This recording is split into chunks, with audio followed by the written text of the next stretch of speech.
18h17, on se retrouve en direct dans Punchline sur CNews et sur Europe 1. Louis de Ragnel est en pleine forme. Louis, on va parler des consignes de vote qui sont données désormais par le camp d'Emmanuel Macron. Faire barrage au Rassemblement national à tout prix, même s'il faut voter pour la France insoumise. C'est ça la réalité. Alors ça dépend où. Alors, ça dépend qui. Laissez-moi juste terminer ma phrase, monsieur de Ragnel, jeune Louis de Ragnel. Écoutons juste Emmanuel Macron. C'était il y a un siècle.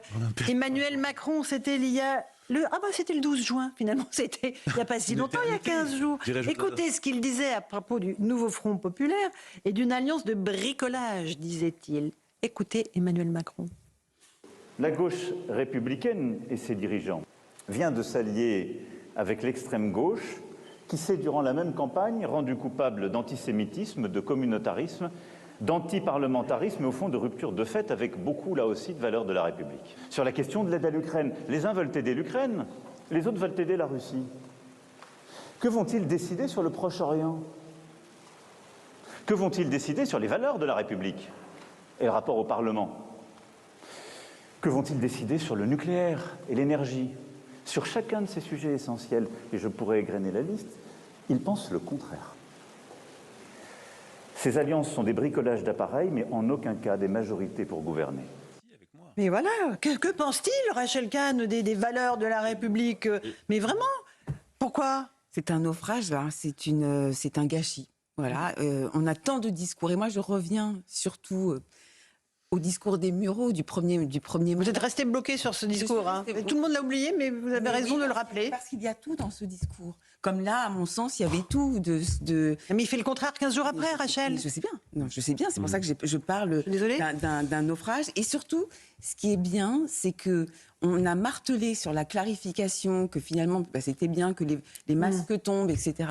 Et que le dimanche soir, on a une espèce de trouble international sur la prise de position d'aller faire alliance avec des personnes qui sont infréquentables. En fait, aujourd'hui, moi, je pensais qu'on était divisé entre les populistes et les démocrates, mais en réalité, je vois plus trois sphères. Il y a les infréquentables, les indéfendables et les ministrables. Pas mal.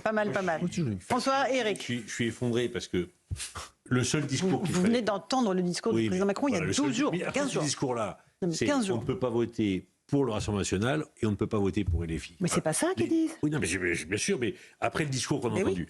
Oui. Et là où je suis effondré, c'est que ça veut dire qu'on accepte que des gens de gauche, d'extrême gauche, puissent être antisémites, salafistes, frères musulmans, racistes, et qu'on dise là c'est pas grave, ça on accepte. On peut voter pour eux. Par exemple, c'est-à-dire qu'on accepte l'antisémitisme et voter pour l'antisémite. Enfin, il paraît que la candidate du camp présidentiel s'est retirée contre le fichier S, le gars qui veut. Raphaël Arnaud. Raphaël Archenot. Voilà, donc c'est-à-dire que là, c'est pas grave. Ouais. Donc quand on est de gauche, on peut tout dire, y compris les pires horreurs antisémites, et on peut voter pour eux, il n'y a pas de difficulté. Dingue. Là, c'est un basculement qui est quand même assez... Rachel, vous voulez terminer? Oui, François, n'oubliez jamais raciste. Parce que c'est très important. À partir du moment où vous avez une couleur de peau différente, ou une religion, par exemple la religion musulmane, eh ben, vous n'avez pas le droit d'avoir votre propre pensée politique. Vous devez être inféodé à Jean-Luc Mélenchon. Éric Revel, c'est important. Le public se regarde dans un miroir, il doit se dire quel génie. Il doit vraiment se prendre pour un génie, parce que imaginez que les Français ont la mémoire aussi courte. Je veux dire, il dit absolument tout et son contraire, mais prenez un sujet aussi important pour l'économie que le nucléaire. Il dit oui, ces gens sont... Ils ne sont pas d'accord. Mais lui, jusqu'au discours de Belfort, il voulait fermer des centrales nucléaires, le président de la République. Il en a fermé, d'ailleurs. Bon, non mais attendez. Et il a fermé Fessenheim. Non mais franchement, c'est désespérant. C'est pas un gâchis, Rachel. Pour moi, c'est vraiment un naufrage. Il y a au-delà des considérations morales, on voit bien ce qu'il y a derrière. Son intention, c'est quand même d'essayer de limiter la casse pour ses parlementaires, parce qu'il se dit qu'il a besoin à un moment donné de désistement pour encore d'un étiage parlementaire, s'il veut. S'il veut, mais bon, je pense que c'est complètement du sort des uns et des autres. S'il veut essayer de mettre en place une coalition d'alternatives par rapport à la poussée du Rassemblement national. À mon sens, ça ne marchera pas, mais enfin, en tout cas, c'est ce qu'il y a derrière, vraisemblablement. Alors, Joseph Massescaron. Citation de l'écrivain autrichien contemporain de Freud, Schnitzler, pardon. Oula. Il y a trois sortes d'hommes politiques. Ceux qui troublent l'eau, ceux qui pêchent en eau trouble, et ceux qui troublent l'eau pour pêcher en eau trouble. Et bien Alors, voilà, nous y sommes. On est dans la troisième catégorie, là. On est vraiment complètement rentré dans la troisième catégorie. C'est-à-dire qu'on essaie de contourner un peu ce qu'ont dit les Français par ces choses d'appareil, là. C'est vrai que quand on entend ça, pardonnez-moi, quand on entend ça, on va être clair. Joseph, allez-y. Il dissout l'Assemblée nationale. Il en a, mais ce qu'il est en train de dissoudre, c'est la démocratie. C'est pas l'Assemblée nationale. La démocratie. C'est la démocratie. Quand vous, pardonnez-moi, quand vous avez un tel mépris du citoyen, je suis désolé, ça revient à vouloir dissoudre la démocratie. Les combinations à l'Assemblée nationale, justement. Non, c'est pas du tout pareil. C'est pas du tout pareil. Éric Louis Dranel. On est rentré dans autre chose. C'est pas du tout pareil. Étape 1, souvent été il y a des élections européennes, Éric Revel. Le soir même, Emmanuel Macron dit il faut rendre la parole aux Français, on va les écouter. Il dit surtout alors qu'il n'aura pas d'impact sur la politique nationale. Alors qu'ils viennent de parler. Alors que les Français viennent de parler. Les Français amplifient le message qu'ils envoient aux européennes. Donc les Français ont parlé. Quelle est la réponse d'Emmanuel Macron? On va faire une coalition pour empêcher le vote des Français. Bah oui. Donc comment est-ce que vous... C'est un déni de démocratie. C'est un déni de démocratie. Et en fait, on se rend compte et ça donne le sentiment, et c'est ça qui va rendre encore plus dingue les gens, si le RN n'y arrive pas, ça donne l'impression qu'Emmanuel Macron a perdu et veut quand même conserver le pouvoir. Et ce qui a été raconté dans le journal du dimanche hier, sur les nominations, dans le journal du dimanche, sur Emmanuel Macron qui s'apprête à faire un vaste mouvement préfectoral ce mercredi, donc après-demain au Conseil des ministres, pour surtout avoir des représentants de l'État qui lui sont redevables, que Jordan Bardella ne pourra pas changer s'il était Premier ministre. Vous appelez ça comment ? Éric? Non mais attendez, on va voir si ça se toujours les changer. J'ai lu. Non, parce que c'est comment est-ce qu'on nomme un préfet? C'est sur proposition du ministre de l'Intérieur et c'est décidé par le président de la République. Et donc ce serait proposé éventuellement par un possible. Un préfet peut être bougé, je veux dire, au Conseil des ministres. Oui, mais il faut une double signature. Mais oui, bien sûr. Ministre de l'Intérieur, c'est important, mais dans un temps. allez, on écoute. Mais en cohabitation, non. Forcément, il ne peut pas démissionner sans l'accord du président, le ministre. Non, c'est mais comme tous les autres ministres. On ne sait jamais s'il est là ou pas là, c'est-à-dire s'il est un peu il est là, il ne peut chaises, pas démissionner. On écoute Jordan Bardella sur ses alliances qu'il juge contre nature. Écoutez-le.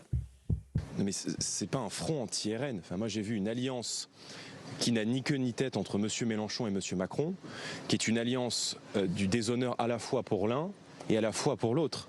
La gauche va devoir, et l'extrême gauche vont devoir expliquer à leurs électeurs comment est-ce que face à Elisabeth Borne, la France insoumise va retirer son candidat et appeler à voter pour une première ministre qui a mis en œuvre la réforme des retraites et qui a multiplié la brutalité sociale et les 49.3 dans la période où elle a été première ministre de la République française. Donc cette alliance n'a ni queue ni tête, et moi je tends la main à tous les électeurs de droite, du centre, mais aussi de la gauche raisonnable qui ne veulent pas voir Jean-Luc Mélenchon devenir le Premier ministre de la France, parce que ça signifierait pour notre pays l'insurrection, le chaos et le désordre économique. Voilà pour Jordan Bardella. On écoute tout de suite Mathilde Panot, qui elle a été de la France Insoumise, a été réélue dès le premier tour. Elle était dès cet après-midi à l'Assemblée nationale. Écoutez-la. Bien, je le dis à cet instant, nous, députés du Nouveau Front Populaire, qui sommes élus, qui pourront faire jeu égal et qui pourront vaincre l'extrême droite et ouvrir un horizon heureux au pays, nous sommes les seuls gardiens de l'unité du peuple français. Voilà ce qui est en train de se jouer. Nous sommes exactement l'exemple de députés qui avons été élus justement grâce à une mobilisation populaire supplémentaire, mobilisation notamment de la jeunesse, des quartiers et des villes populaires, mobilisation dans les Outre-mer aussi, et c'est cette mobilisation justement, si elle augmente encore, qui peut nous faire battre l'extrême droite et là aussi proposer une véritable alternative au pays. François Pupponi, réélu au premier tour. Voilà, au premier tour, mais c'est pour ça que on en a souvent parlé, mais le choix politique de Mélenchon, il paye. Il gagne des élections, il est leadership de la gauche et il avance jusqu'en 2027. Il est en train quelque part de réussir son pari. Il va être le groupe de la gauche majoritaire sur les nationales. Oui. Et d'ailleurs, les écologistes qui sont élus au premier tour sont des écologistes LFistes, qu'il s'agisse de Caron ou de Sandrine Rousseau. Ce qui est terrible de Mathilde Panot, quand elle dit on est là pour réunir les Français, en même temps ils disent 37% des Français qui ont voté sont des fascistes, sont des racistes, c'est scandaleux, mais nous on va les réunir. C'est mal commencé. Oui, c'est mal. Rachel, vous vouliez dire quelque chose? C'est insupportable, intolérable. LFI est infréquentable. Et je voulais rebondir sur ce que disait Jordan Bardella par rapport à Elisabeth Borne. Pire que ça, une première ministre qui a été traité de rescapé lors de son discours d'investiture et que maintenant, il y a une espèce d'alliance entre eux, une combinaison entre eux. C'est juste insupportable pour les citoyens d'entendre ce genre de choses. Arnaud Benedetti. Ce qui est intéressant avec Mélenchon, c'est qu'il est en train d'absorber la gauche. Totalement. Il fait ce que faisait Mitterrand avec le Parti communiste, sauf que là, on est à franc renversé. C'est les plus radicaux qui sont en train d'absorber tous les plus modérés. Ce qui, d'ailleurs, va peut-être finir par poser un problème quand même à la gauche et elle veut un jour revenir au pouvoir. Mais alors, ce qui est de plus terrible aujourd'hui, c'est qu'il est en train aussi d'absorber le macronisme. Si on en croit. L'aile gauche du macronisme. Ben non, mais attendez, sur le fond, c'est quand même ça. On est en train de négocier quand même des accords de désistement entre une majorité qui, il y a 24 heures, considérait que Jean-Luc Mélenchon et que les Insoumis étaient totalement infréquentables et qui devient vraiment fréquentable. Alors je pense que quand même beaucoup de gens s'en aperçoivent et qu'in fine, sur le fond, quand même, je crois que c'est contre-productif. Oui. C'est contre-productif et même je pense que Jean-Luc Mélenchon, lui, souhaite la victoire du Rassemblement national et il souhaite Pourquoi une majorité. Il la souhaite ? Mais pour toutes les raisons qu'on a évoquées, c'est que pour lui, qu'est-ce que joue Jean-Luc Mélenchon ? Il joue le coup d'après. Il sait très bien que de toute façon, il ne peut pas gagner cette élection législative. Que certes, il progresse, mais qu'il ne peut pas la gagner. Donc son objectif, c'est évidemment ce qui va se passer ensuite. Et ce qui va se passer ensuite, c'est soit l'élection présidentielle, soit, je veux dire, une stratégie qui est encore plus inquiétante, qui est une stratégie de rue, une stratégie pré-insurrectionnelle. Quand même que Jean-Luc Mélenchon a une culture qui est une culture lambertiste. Et la culture lambertiste, c'est une culture quand même trotskiste. Et la culture trotskiste, c'est une culture de prise du pouvoir par tous les moyens, peu importe. Y compris la violence. Et puis son admiration pour Robespierre, faire régner ce climat de terreur. François. Mais c'est un redoutable stratège. Oui, bien sûr. Non, mais il est en train de mettre ses pions. Et est-ce que François Hollande peut le contrecarrer s'il est élu en Corrèze ? S'il est élu en Corrèze. Oui, c'est ça. Il ne va pas gagner. Hein. Déjà, il faut qu'il soit élu. D'abord, il ne va pas gagner. Mais Mélenchon, il va les manger tout cru. Ils n'auront aucun. D'ailleurs, ils le savent très bien. Le lendemain de l'élection, ils se séparent.